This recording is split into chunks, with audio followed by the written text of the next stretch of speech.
Jadi Nabi Sulaiman akhirnya kan berperan sebagai raja. Raja pada saat itu di absolut menguasai segala hal termasuk keputusan hukum rakyatnya. Nah, suwi-suwi keputusan hukum itu aneh-aneh.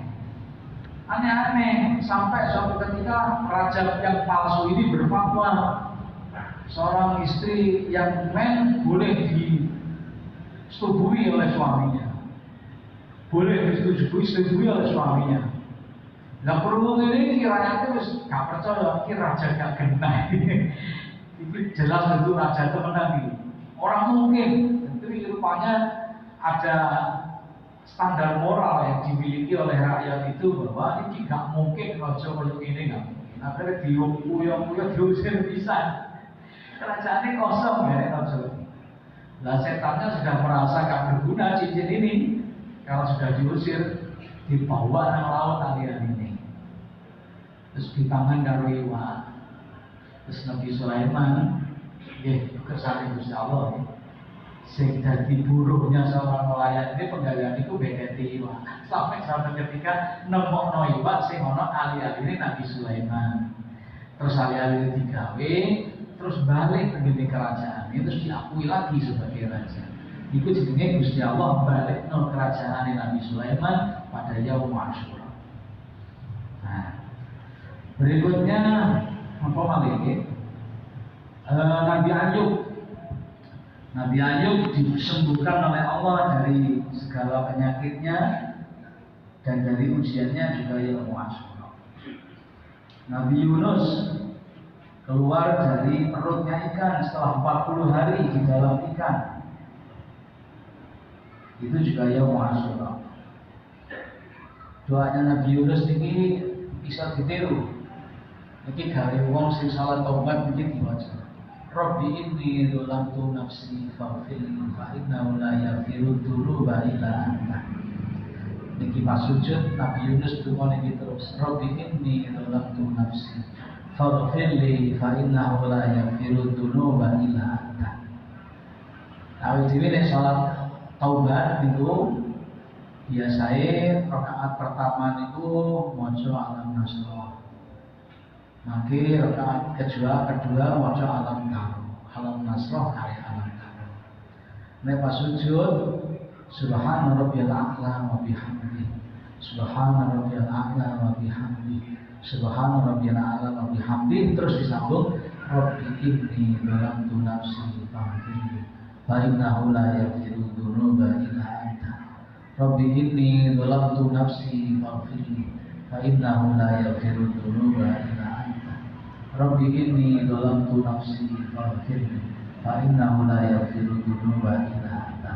Yo coba niku. Nek dereng marang begitu. Nek dereng marang sampai ping 1000 betul. Mergo luwih cepat jadi seorang hamba dengan Allah ketika dalam keadaan sujud. Luwih cepat dari Allah kali pangeran itu pas sujud. Gitu inilah yang membuat perutnya ikan itu panas.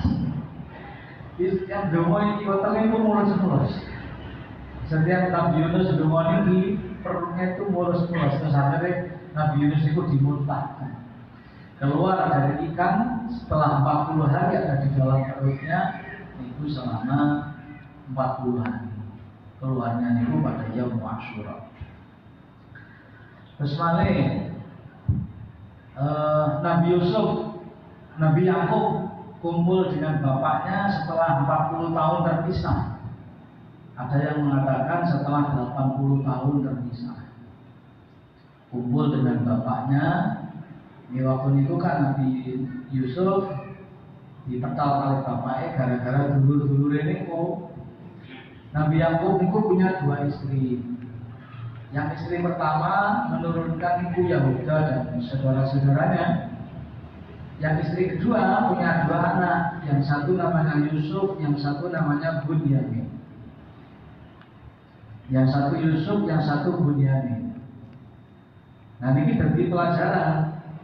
Wong nabi lho nggih nabi, kok iso duwe anak blungat iku piye ceritane. Niki dadi pelajaran. Wong anak niku pasti adalah peran dari 2 orang, 1 bapak, 1 ibu.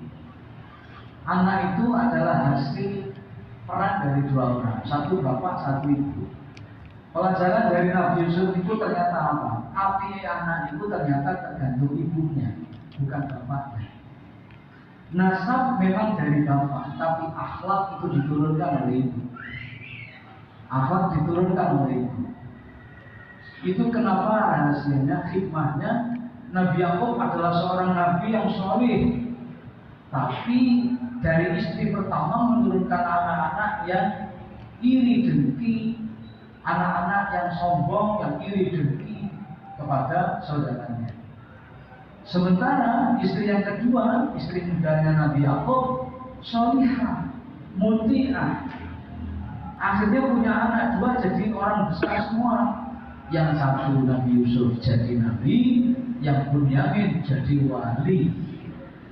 Maksud Yahuda itu akhirnya menurunkan gen Yahudi. Makanya jadi Yahuda. Yang menurunkan gen Yahudi itu bisa Yahuda ini.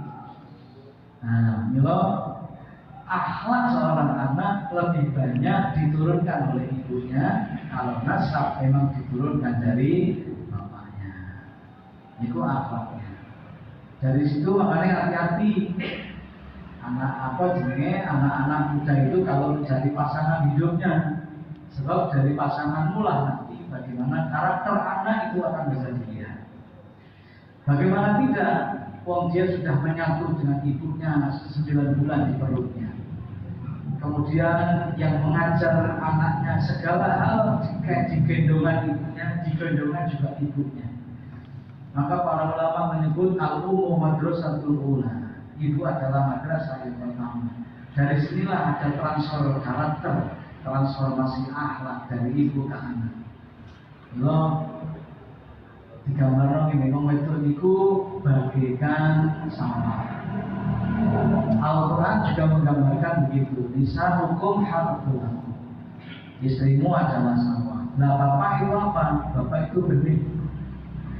Bapak itu benih, istri itu sawah. Benihnya walaupun tidak unggulan, kalau sawahnya subur, tanamannya pasti akan baik. Benih unggulan, kalau sawahnya nggak subur, ya mati.